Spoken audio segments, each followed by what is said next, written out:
반갑습니다. 합장들 하시고요. 보리신 개송하겠습니다. 어머니이신 일체 생명들이 항상 평안하고 행복하기를 바라며 이들을 돕기 위해서 완전한 깨달음을 얻겠습니다.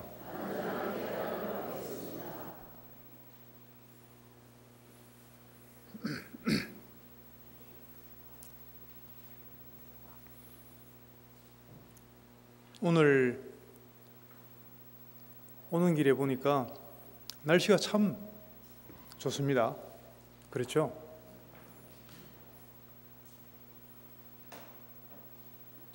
모처럼 아주 화창한 날씨인데 그런 생각이 문득 들었습니다. 야, 정말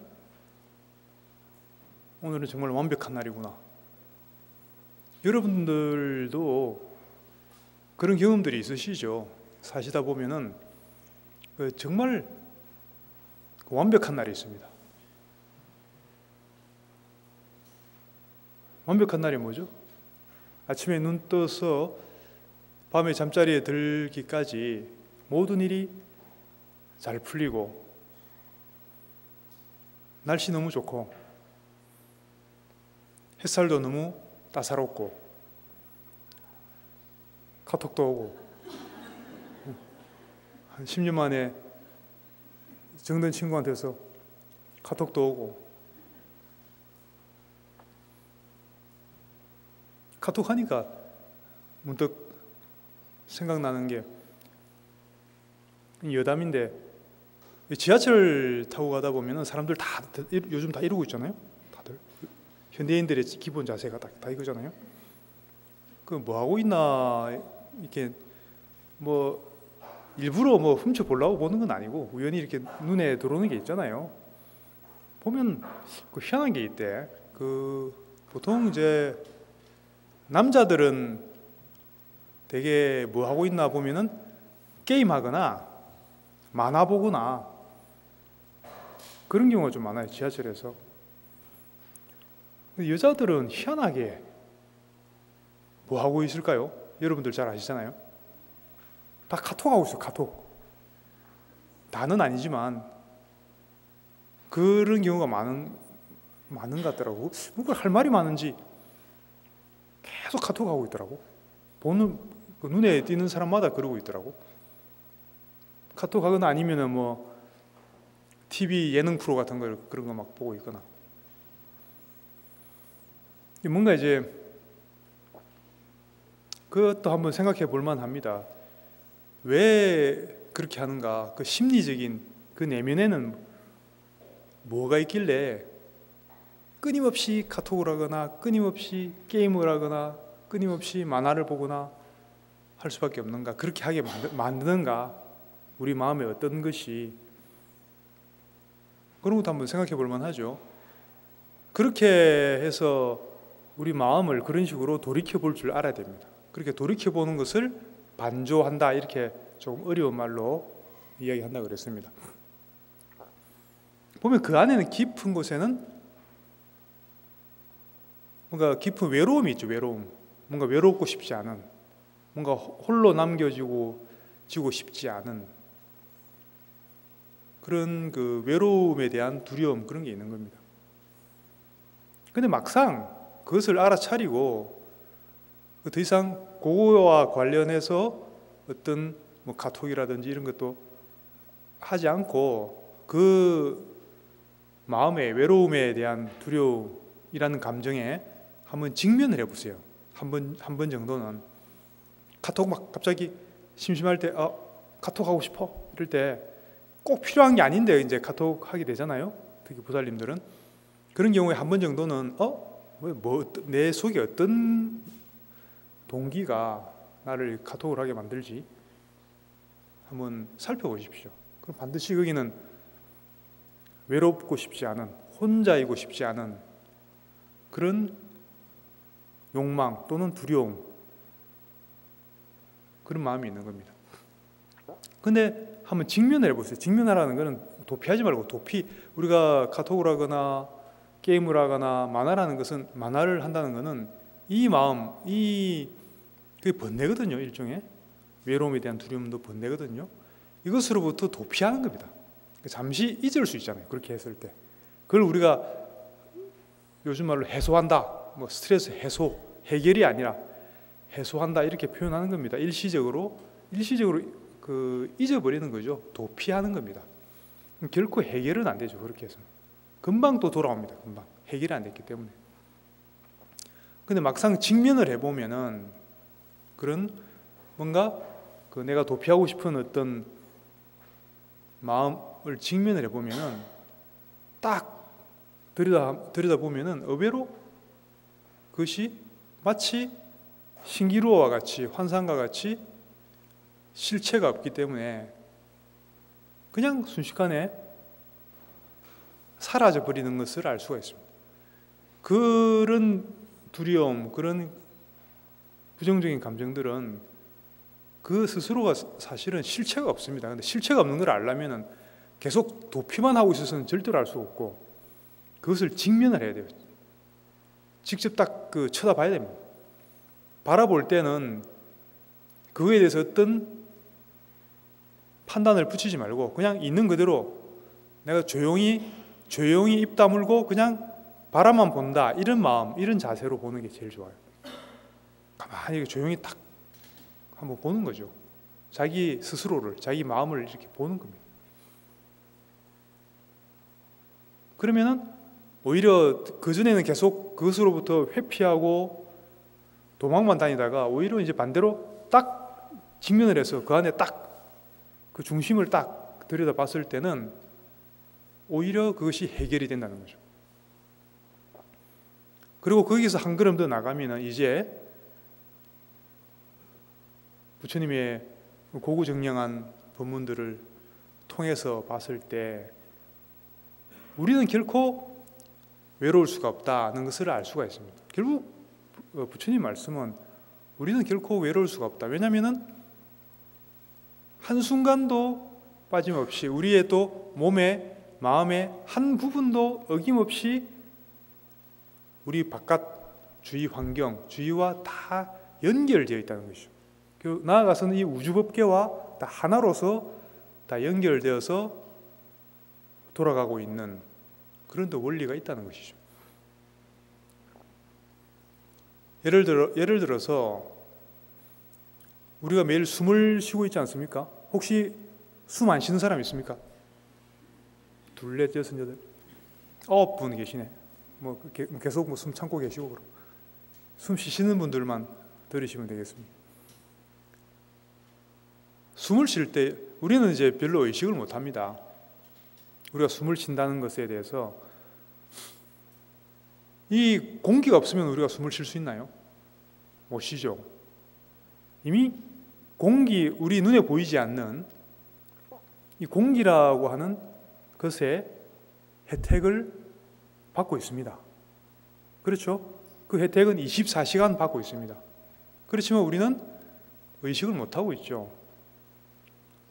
그 공기가 코를 통해서 들어오죠. 코나 입을 통해서 들어오면은 들어와서 뭘로 바뀝니까? 그 몸 안에서 그 산소가 그 혈액 속으로 들어가죠. 혈액 속으로, 피 속으로 들어가서 온몸을 돌아다니면서 우리의 생명을 유지할 수 있게끔 해주죠. 그럼 우리는 한 번도 감사했던 적이 없죠. 24시간 보이지 않는 공기는 늘 우리에게 이런 생명 에너지를 공급해주고 있는데 우리는 한 번도 감사해 본 적이 없습니다. 그렇지 않나요? 그럼 당연히 지금부터라도 감사를 해야 되겠죠. 우리가 숨을 쉴 수 있다는 것 자체. 폐가 혹시 무슨 그 병이 있으신 분들은 이 숨을 이렇게 들이쉬고 내쉬고 하는 것 자체가 이제는 굉장히 어려워질 수 있습니다.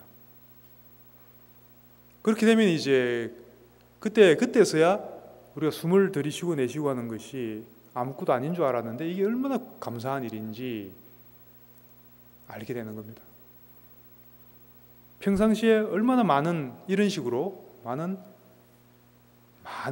분들의 고마운 손길, 꼭 사람이 아니라 사물이든 많은 사람들, 많은 사물들의 그런 고마운 손길을 통해서 우리가 숨쉬고 있고 생명을 유지하고 있고 살아가고 있는지, 이것을 우리는 종종 잊어버리고 있다는 것이죠. 그러면은 공기 하나만 예를 들어도 그런데, 그러면 오늘도 아침 공양들 하고 나오셨죠? 안 하고 오신 분? 많네. 요즘 아침 걸르는 사람들이 많더라고요. 아침 꼭 드십시오. 그게 이제 건강과 관련해서 해보니까 저도 간헐적 단식도 오래 했는데 아침 먹는 게 좋더라고. 단식을 해도 저녁을 굶는 게 좋습니다. 아침은 안 굶는 게, 아침형 간헐적 단식을 하는 게 좋습니다. 그게 똑같이 하루 똑같은 양을 먹더라도 그게 굉장히 그 효과가 틀립니다. 갑자기 또 단식 이야기를 하고 있지. 어쨌든 우리가 먹는 음식은 또 어떻습니까? 오늘 또 뭔가를 우리는 안 먹으면 안 되지 않습니까? 숨을 안 쉬면 안 되듯이 이런 음식도 쌀 한 톨이 내 입에 들어오기까지 얼마나 많은 사람들의 손이 거쳐갔습니까? 그렇죠? 일단 농사 지어야 되고 씨 뿌려야 되고 농사 짓는데 들어가는 많은 인력들, 노력들은 일단은 그렇다 치고, 농사를 다 지었으면은 그것을 도정을 해서 또 이렇게 유통하는 또 과정이 있잖아요. 이렇게 실어 나르는 사람들이 있고 중간에 또 마트에 와야 되고, 그 과정에서 얼마나 많은 사람들의 손길이 거기에 들어가 있습니까? 쌀 한 톨이 내 입에 들어오기까지. 근데 우리는 너무나 당연한 거기 때문에 숨 쉬는 것 같이 그게 한 번도 감사하다는 생각을 안 해봤죠. 당장 먹을 게 없으면 어떡할 겁니까? 지금 전 세계 기아에 허덕이는 나라도 많이 있지만, 그런 숨 한 번 쉬는 거, 쌀 한 톨 먹는 거, 이런 거에 대해서도 우리는 꼭 불자들이라면은 이런 게 바로 연기 아니에요. 연기. 인연들, 얼마나 많은 인연이 요 물 한 잔, 쌀 한 톨에 얼마나 많은 인연들이 여기 들어있냐는 것이죠. 그러니까 이런 인연들의 혜택, 이런 인연들의 그 감사한 그런 노력의 그 결과로서 지금 이 자리에서 우리가 숨도 쉴 수 있고 법문도 들을 수 있고 이 쾌적한 환경에서, 그죠? 공부도 할 수 있고 할 수 있잖아요. 근데 우리는 그것을 너무나 당연하게 받아들이기 때문에 감사한 마음을 자꾸 잊어버린다는 것이죠. 처음에 이제 제가 날씨가 화창하다고 말씀드렸지만, 살다 보면은 화창한 날만 있는 게 아니죠. 안 화창한 날도 있죠. 화창한 날도 있고 안 화창한 날도 있잖아요. 좀 어두침침한 날도 있잖아요. 그럼 화창한 날만 좋은 것이고 어두운 날은 안 좋은 것이냐?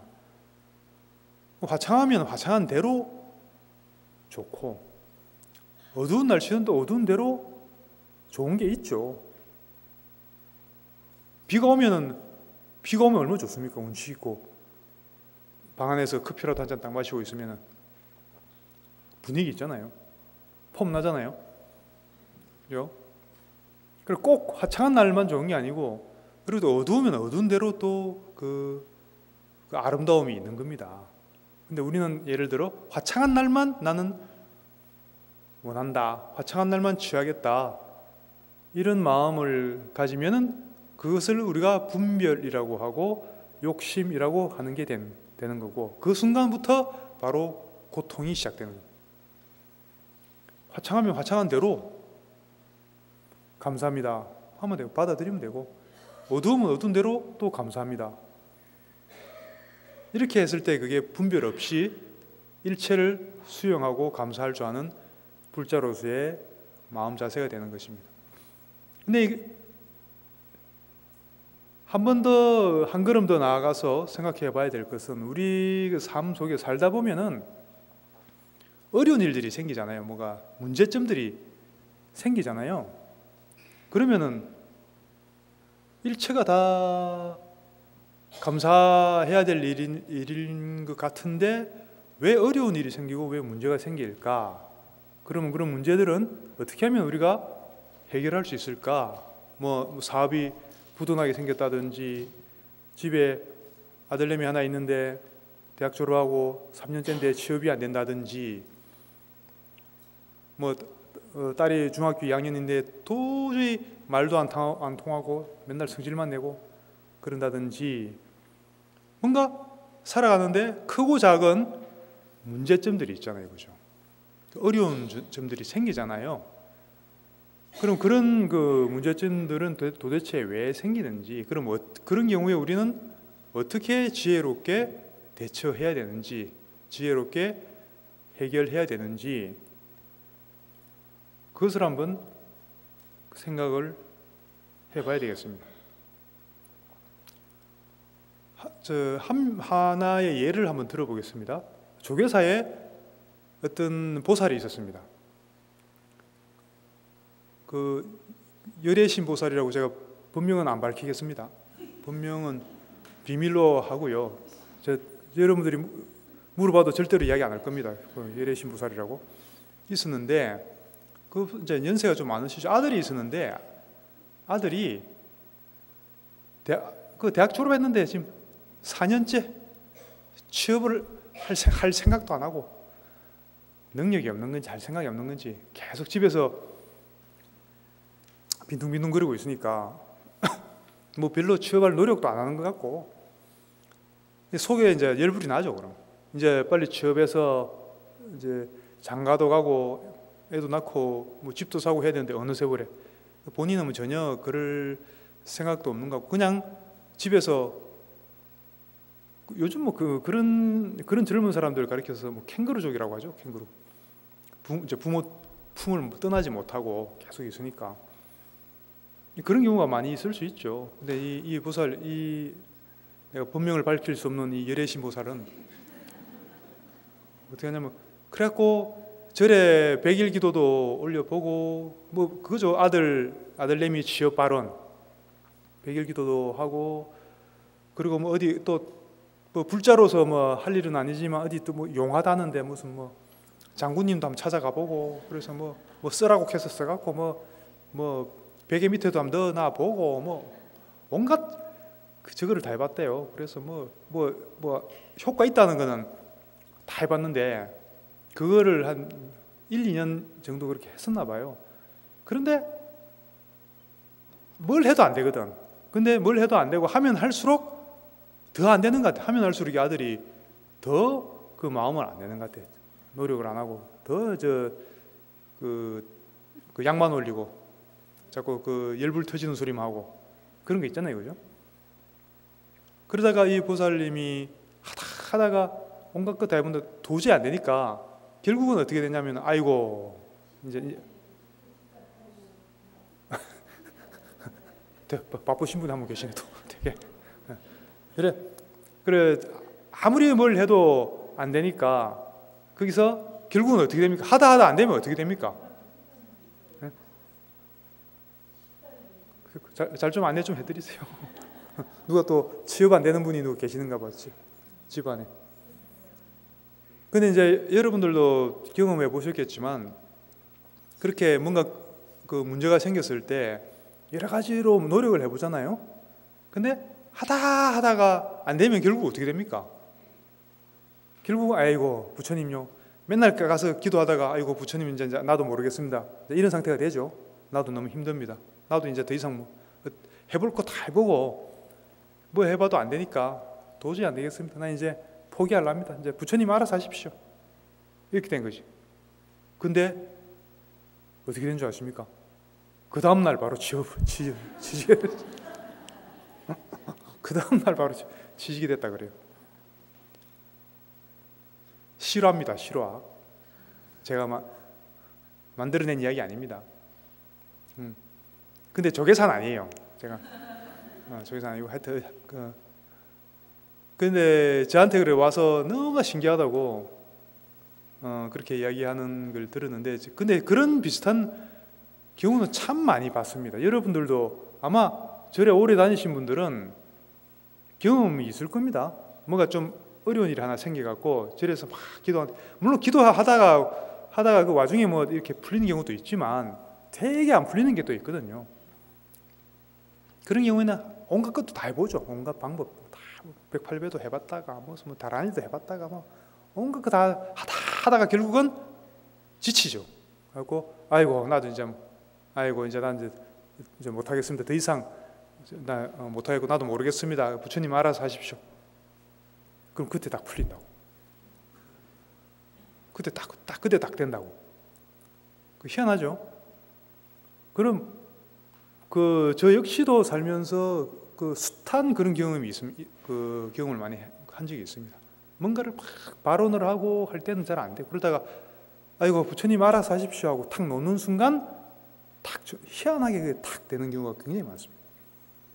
그러면 여기서 원리가 뭐죠? 어떻게 해야 된다는 얘기죠? 여기서 포인트 뭐죠? 부처님 알아서 하십시오. 난 모르겠습니다. 부처님 알아서 하십시오.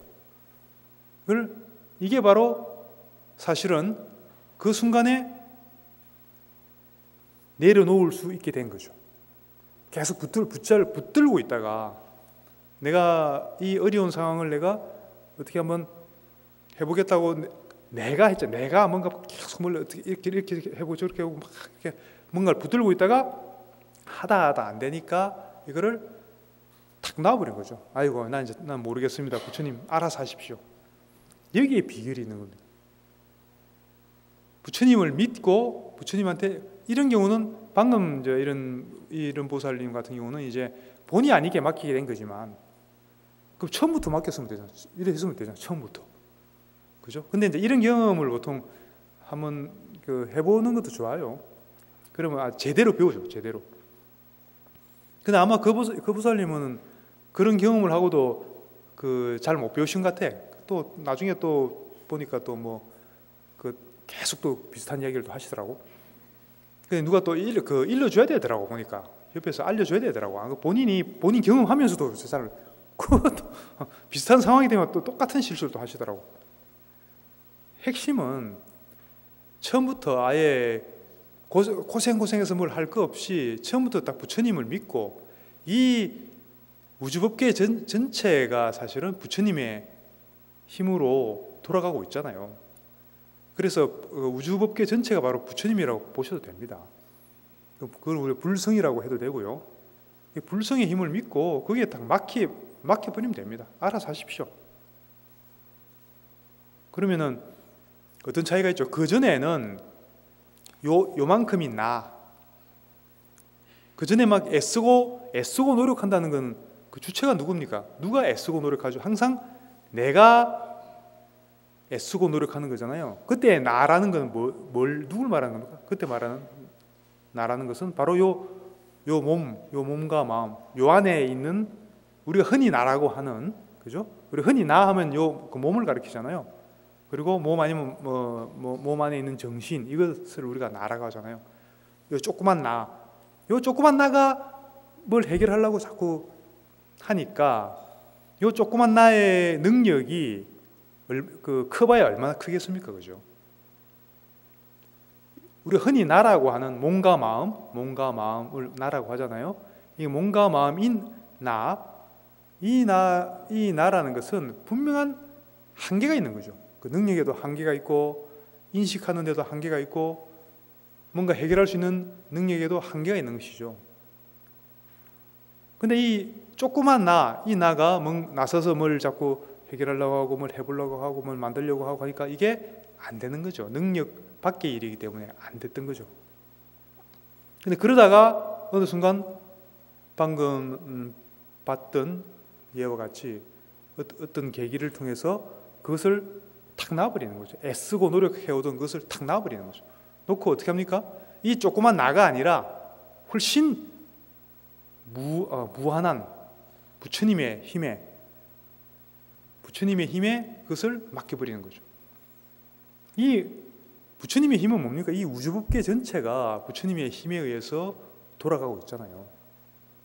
그러면 우리가 상상할 수도 없는 무궁무진한 무한한 지혜와 능력이 이미 부처님의 힘에는 갖춰져 있다는 것이죠. 그 힘에 맡기면은 이 우주 안에서 벌어지는 일이 해결 안 될 게 뭐가 있겠습니까? 얼핏 생각해도. 그리고 그 해결되는데 시간이 또 얼마나 걸리겠습니까? 그 무궁무진한 힘이 있는데 해결되는데 그건 한 찰나에도 해결될 수 있는 겁니다. 마치 동굴에 아주 어두운 동굴이 있었어요. 이 동굴이 햇빛이 안 들어와서 아주 어두운 동굴이 있는데 동굴이 300만 년 동안 계속 빛이 안 들어와서 계속 어두웠어, 이 동굴이. 근데 우리가 거기서 그 어둠을 밝히는 데는 몇 초나 걸립니까? 300만 년 동안 어두웠으니까 300만 년 걸려야지 밝아집니까? 300만 년 동안 어두웠는데 다 가서 우리가 라이터 탁 켜면은 어떻게 됩니까? 그 즉시 밝아지잖아요. 뭐 300만 년 아니라 그 훨씬 더 오랫동안 어두웠다 하더라도 그것은 아무 상관없죠. 밝히는 데는 한 찰나면 된다는 얘기죠. 그것이 우리가 살면서 부닥치는 모든 종류의 문제, 모든 종류의 어려움, 그게 사업이든 뭐 가족 관계든 친구 관계든 뭐든 모든 종류에서 내가 이거 힘들다, 이거 스트레스 쌓인다, 이거 열받는다, 어렵다, 모든 종류의 문제는 그럼 원인이 어디에 있다는 겁니까? 몸과 마음, 요만한 조그만 나 중심으로 모든 것을 해결하려고 하고 살아왔기 때문에 모든 문제가 생겼던 겁니다. 그럼 지금부터라도 어떻게 하면 되겠습니까? 일단은 이 몸과 마음이 나라고 하는 것이 그게 아니다라고 하는 믿음을 가지고, 그 본래 나라는 것은 이게 요 안에 갇혀 있는 조그만 나가 아니고 본래 나라고 하는 것은 본래 나가 뭡니까? 그 부처님이잖아요. 여러분들 모두 본래 모습은 다 부처님이잖아요. 부처님은 이 우주법계 전체가 바로 그 부처님의 몸이라고 생각하시면 됩니다. 우주법계 전체가. 그건 바로 여러분들의 본래 모습이기도 하고, 여러분들의 지금 눈에 보이는 몸과 마음이 여러분이라고 믿지 마시고, 요거는 임시적인 것이고, 여러분들의 진짜 모습은 온 우주법계에 나타나고 있는 바로 불성, 부처님 그 자체다. 여러분들의 본래 모습은 부처님 자체다. 그것을 우선은 믿으셔야 돼요. 깨치는 것까지는 안 바래도 우선은 그렇게 믿기만 해도 그게 작용이 일어나요. 그런 능력이 발휘가 본인이 믿는 만큼 그런 힘이 생긴다는 겁니다. 어디 몸이 아프거나 아니면은 뭐 어려운 일들이 많잖아요. 그런 경우에 내가 이때 내는 요 몸과 마음이잖아요. 이 내가 뭘 해결하려고 자꾸 하지 마시고, 물론 그렇다고 몸 아픈데 병원도 가지 말라는 이야기는 아니고, 몸으로 할 수 있는 건 하시되, 이거 분명히 이제 한계가 있잖아요. 할 수 없는 부분이 있잖아요. 해결 안 되는 부분이 있잖아요.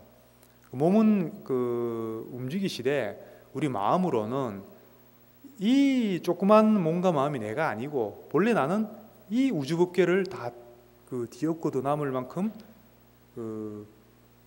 무한한 능력을 가진 부처님이다. 본래 내 모습은.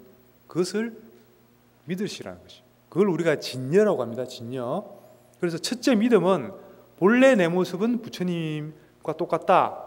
이렇게 믿으라는 것이 이게 첫 번째가 믿음이에요. 그 다음에 불법성. 이렇게 순서대로 믿는 겁니다. 그 첫째는 진여에 대한 믿음이 첫째라는 것이죠. 그럼 그렇게 했을 때 정말로 나의 본래 모습이 부처님이다. 이렇게 믿고 그렇게 그 다음엔 어떻게 될까요? 그게 이제 맡겨야 되겠죠. 당장 예를 들어 이런 보살님 같은 경우 아들 취업 문제가 걸렸죠.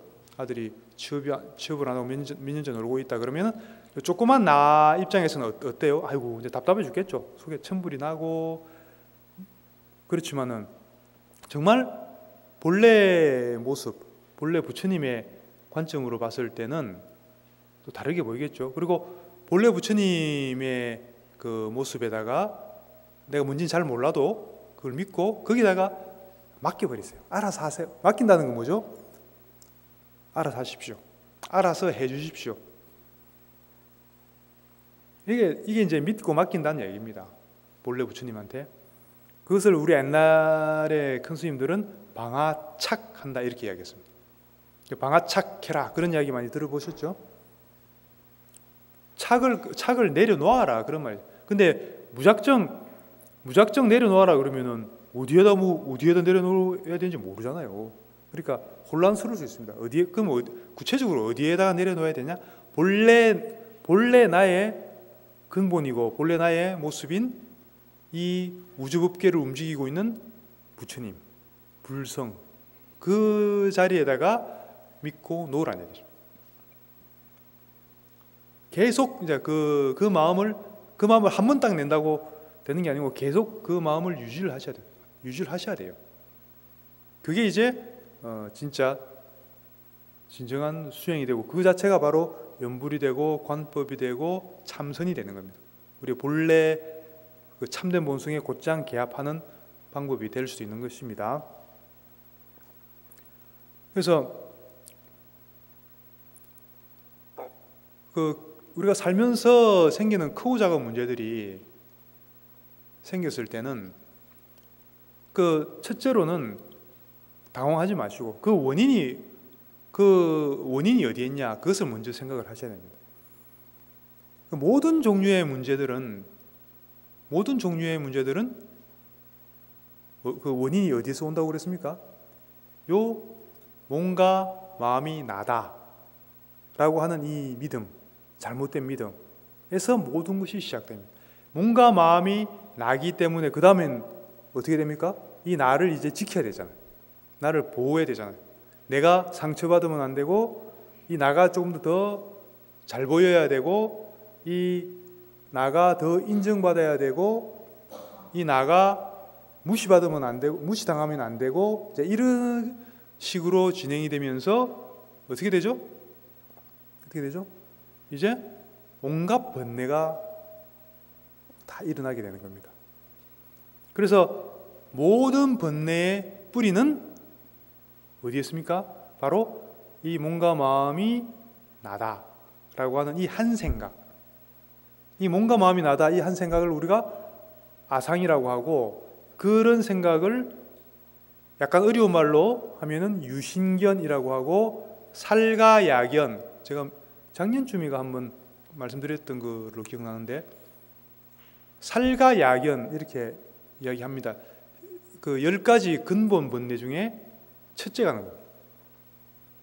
이 살가야견은 몸과 마음은 곧 나다라고 이 한 생각, 이 한 생각이 있음으로 해서 모든 84,000 번뇌가 다 이 한 생각으로 인해서 비롯되는 겁니다. 이 나다라고 하는 이 생각이 있기 때문에 그 다음에는 어떤 이 한 생각을 바탕으로 해서 어떤 욕구들이 일어납니까? 그 근본 또 욕망들이 일어나죠. 이 생각을 통해서 인정받고 싶은 욕구. 왜냐하면 요게 나니까 요만큼 요 나가 꼭 인정받아야 돼. 그리고 이 나가 다른 나, 그러니까 다른 몸과 마음이죠. 예를 들어 아들 같은 경우 그 다른 사람이죠. 다른 사람을 또 내 마음대로 또 통제하고 싶어해. 뭔가 상대방을 통제하고 싶어하는 그런 욕구, 이런 것도 이제 일어나는 겁니다. 인정받고 싶고, 내가 인정받고 싶고, 다른 사람을 내가 내 마음대로 통제하고 싶고, 이런 욕구들이 이제 일어나기 시작하는 겁니다. 어디에서요? 그 뿌리가 어디라고요? 이 몸과 마음이 나다라는 그 생각. 그리고 결국 우리가 불교 공부를 하는 목적은 당장 뭐 여러 가지 이유들이 있겠지만은 결국은 뭡니까? 이 몸과 마음이 나라고 하는 이 한 생각에서 완전히 벗어났을 때, 그렇다고 내가 나라고 하는 것이 정체성이 사라진다는 얘기가 아니죠. 이게 요 조그만 뭔가 마음속에 갇혀 있다가 의식적으로 그것이 정말로 그 우주법계와 함께 할 수 있는 그런 대자유인이 되는 길이 우리 불교에서 가르치고 있는 길이라는 것입니다. 그래서 항상 좀 정리를 해드리면요, 뭔가 여러분들이 살면서 문제가 생겼을 때, 크고 작은 문제가 생겼을 때 사실 그 문제가 생긴다는 것 자체가요, 생겼다는 것 자체가 우리의 참된 본성을 등지고 살기 때문에 문제가 생기는 겁니다. 생기는 것 자체가.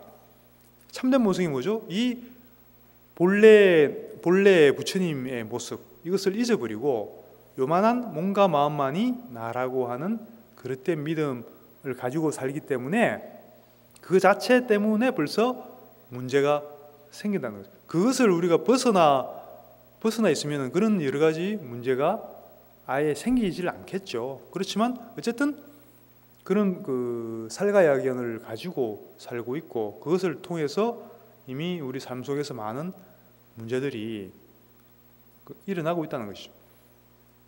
근데 재미있는 것은 그 본래 우리 스스로의 모습, 진여에 대해서 믿음만 가지고 완전히 뭐 깨닫지 못하더라도 믿음만 가지고 그게 자꾸 우리가 기도를 하더라도 본래 부처님한테 자꾸 믿고 맡기는 그런 공부를 하다 보면요, 그 재밌는 일들이 많이 생기게 됩니다. 많은 일들을 경험을 하게 됩니다. 방금 같은 이런 보살님 같은 경우도 있지만, 우리가 살아가면서 우리 일상생활 중에 크고 작은 많은 그 일들을 경험하게 돼요. 물론 이제 좋은 일들이겠죠. 예를 들어 여러분들이 갑자기 문득 뭐죠?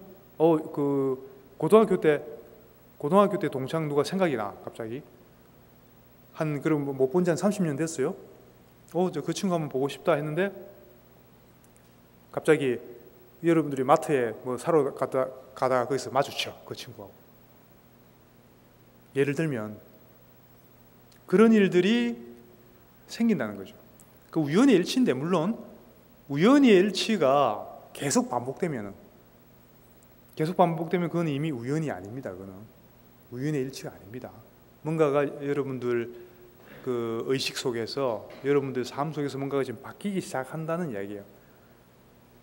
근데 그것을 그렇다고 해서 그런 것을 의도적으로 만들어내려고 하면 안 되고요.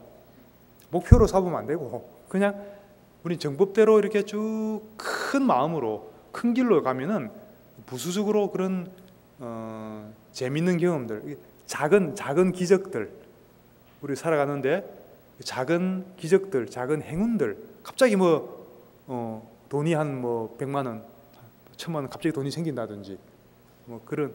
근데 내가 갑자기 생기려고 만들려고 하면 안 되고, 그냥 제 말은 이렇게 정법대로 해 가다 보면 그런 일들도 많이 생길 수 있고요. 뭔가 하여튼 그 전에 비해서 좋은 일들이 많이 생긴다는 것이죠. 그래서 이 삶 속에서, 일상생활 속에서 여러분들은 계속 기적을, 꼭 큰 기적이라는 큰 걸 말하는 게 아니고 그 작은 기적들을 자꾸 체험을 해 가시다 보면은 그런 과정에서 그 믿음이 생기겠죠. 자기의 근본에 대한 믿음이 생길 수가 있습니다. 그렇게 해서 우리 그 신행이 깊어지는 겁니다. 처음에는 제가 여러분들 근본 부처님, 그러니까 진여를 믿으십시오 이렇게 하면 처음엔 막연하게 드릴 겁니다. 그러면서도 방금 알려드렸다시피 그렇게 해 나가시다 보면은 체험이 생깁니다. 그 여러 가지 우연의 일치라든지 의미 있는 우연의 일치라든지, 미국에는 디팍 초프라 같은 사람들은 방금 말씀드린 이런 의미 있는 우연의 일치에 대한 그 책을 쓸 정도예요. 그런 책이 있습니다. 그래서 그런 게 분명히 있으니까요. 그러면은 우리가 신행을 해 나가는 데 있어서 좀 더 그게 풍부해지고 재미가 있어지겠죠. 공부하는 재미가 있어지고, 처음에 어떤 그런 막연한 신심이 아니라 어떻게 됩니까? 그 신심이 확신으로 바뀌는 거죠. 아, 정말 이런 원리가 있구나. 이런 세상에 이런 원리가 있고 내가 정말 근심 걱정할 것은 세상에 아무것도 없구나. 내가 뭔가 근심 걱정하고 있다는 것은 이미 내가 참된 본성에서 등지고 있다고 보시면 돼요. 내가 지금 이 순간 너무 힘들고 근심 걱정하고 있고 뭔가를 애쓰고 있고 한다는 것은 뭔가 내가 본성에서 지금 벗어나 있다는 얘기죠. 우리 본성의 기합을 하고 본성에 대한 신심을 가지고 있을 때는 정반대 현상이 일어나죠. 애쓸 게 없고 너무나도 쉽고 너무나도 편하게 모든 일들이 잘 풀리게 되어 있습니다. 그것을 스스로 한번 이정표 삼아서 정말로 나의 삶이 얼마나 편안하고 얼마나 순조롭게 이렇게 흘러가고 있는지 한번 체크해 보시기 바랍니다. 그래서 그렇게 하기 위한 조금 더 구체적인 방법을 좀 제안을 해드리면요, 물론 여러 가지 방법들이 많이 있습니다. 그런 인식, 그런 생각, 그런 그 신심을 가지고 우리의 문제를 해결해 가면서 살 수 있는 그런 방법들이 많은데, 우리 비교적 근래의 큰 스님들 중에 제가 추천해드리고 싶은 수행 방법은, 여러분들은 이제 다 불자님들은 연불을 가장 좋아하시니까 연불 수행을 하시는데, 연불 중에도 연불도 종류가 있습니다.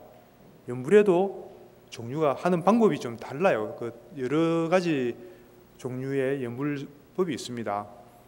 보통 여러분들이 많이 하시는 연불은 뭐죠?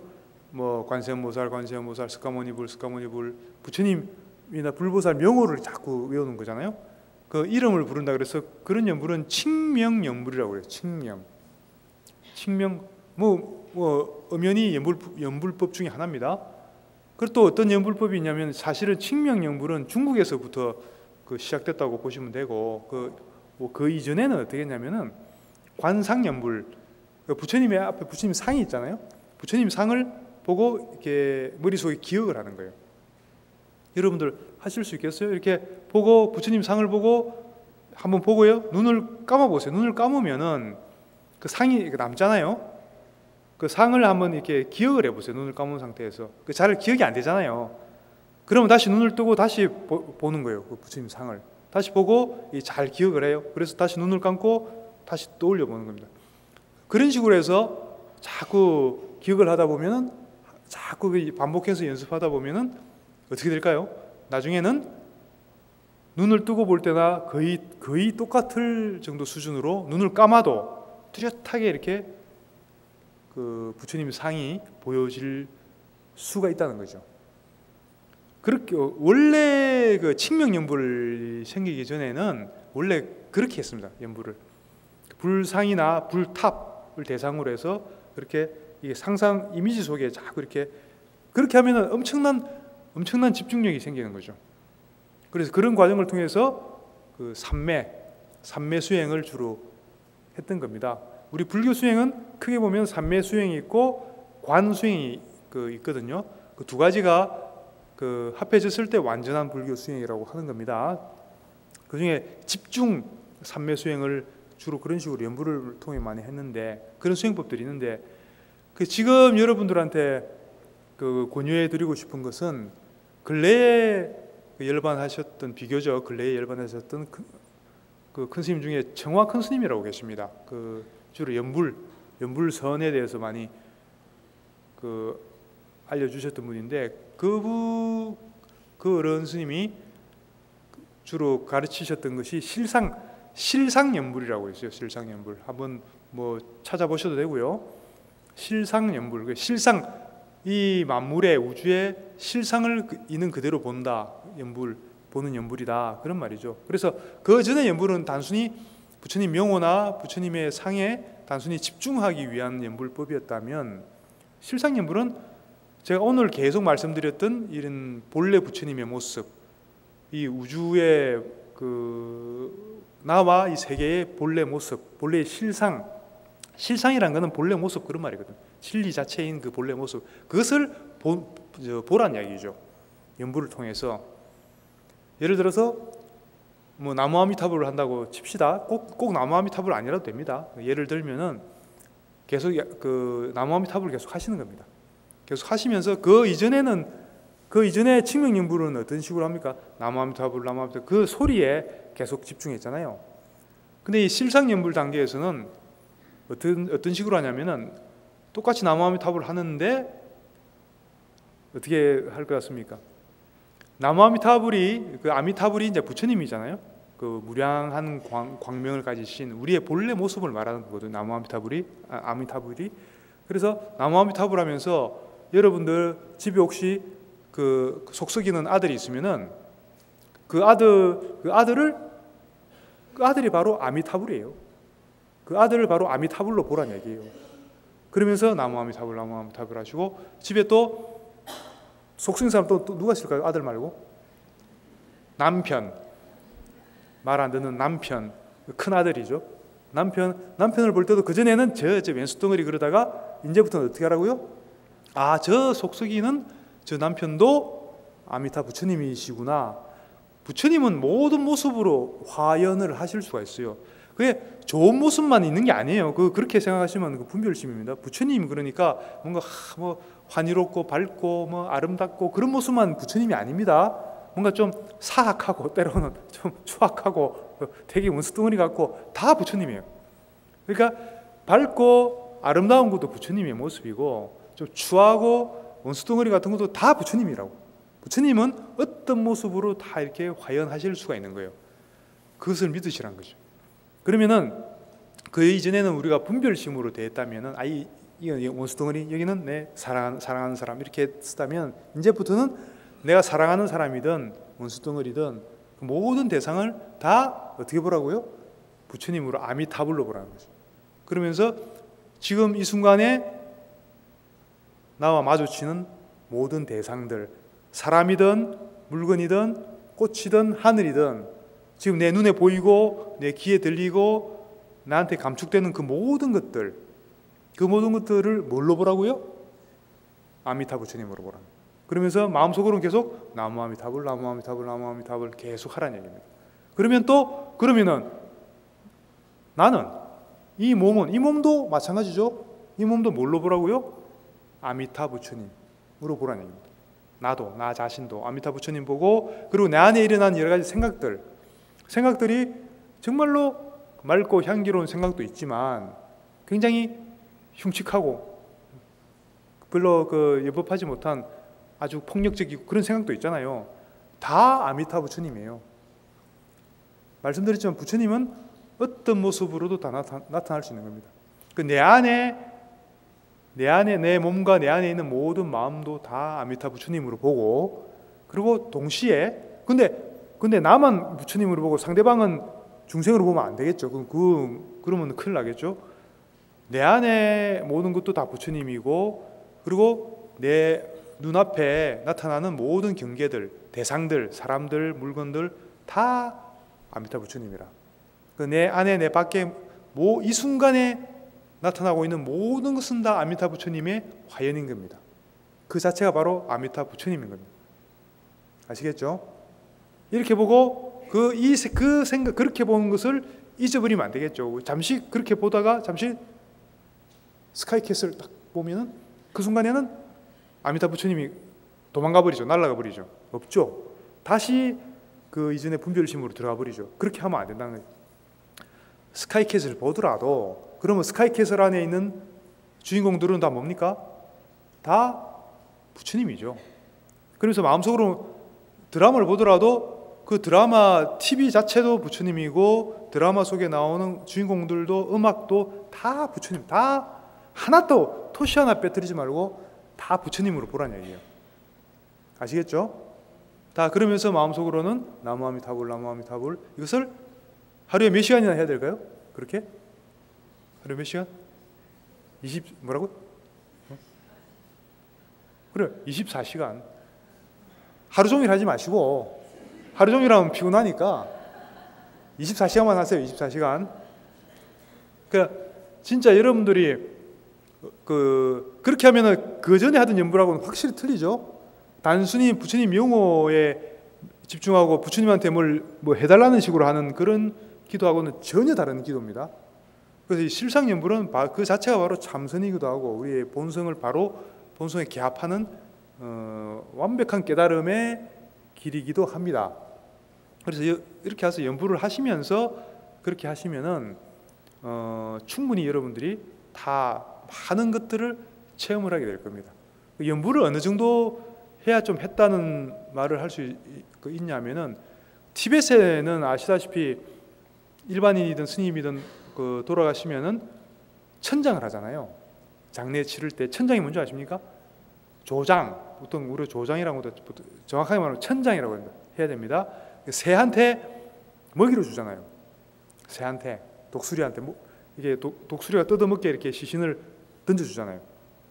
그거 굉장히 좋은 겁니다. 왜냐하면 이 시신 그냥 뭐 태워봐야 뭐합니까? 그 시신이라도 새한테 먹이로 보시를 한다는 이야기예요. 끝까지 마지막 한 점까지 다 보시한다는 정신이 거기 있는 겁니다. 근데 거기 이제 그러면은 약간 새들이 먹기 좋게 이렇게 좀 발라줘야 될 거 아니에요. 이렇게 시신을 좀 자르고 적당히 자르고 좀 바르고 이렇게 해서 줘야 그렇게 합니다 실제로. 근데 이 문제는 이제 머리 부분이 그냥 던져주면 새들이 눈만 파먹고 새들이 못 먹을 거 아니에요. 그래서 이렇게 머리를 이렇게 깬답니다. 그까지는 못 봤는데 저도.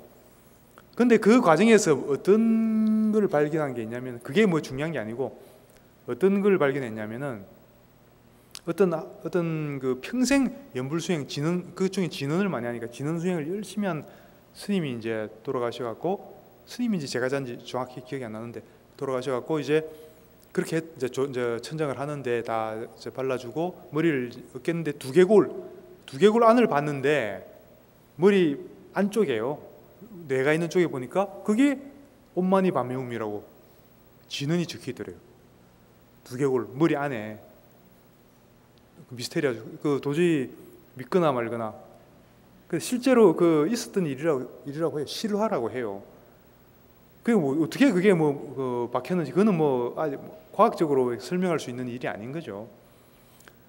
그래서 그 정도는 해야지 연불 좀 했다 이렇게 이야기할 수 있다는 얘기입니다. 여러분들도 열심히 나무아미타불이든 뭐 관세음보살이든 다 똑같은 마음으로 하시면 됩니다. 오늘 설명드렸던 대로 나와 남을 똑같이 부처님으로 보고 관세음보살이든 지장보살이든 다 좋습니다. 똑같이 부처님으로 보고 하면 되는 겁니다. 그것을 24시간 끊이지 않게 하다 보면 여러분들이 지금 혹시나 무슨 어려운 문제를 겪고 있다면 그런 것들은 너무나 수월하게 쉽게 풀리는 것을 여러분들이 반드시 경험하게 되고 크고 작은 많은 기적들을 여러분들 삶 속에서는 여러분들이 만들어낼 수가 있게 되는 겁니다. 아시겠죠? 미십니까? 꼭 그렇게 한번 해보십시오. 경험들 해보십시오. 자, 그러면 거기서 하고 오늘은 회향하도록 하겠습니다. 자, 어머니이신 일체 생명들이 항상 평안하고 행복하기를 바라며 이들을 돕기 위해서 완전한 깨달음을 얻겠습니다. 승불하십시오.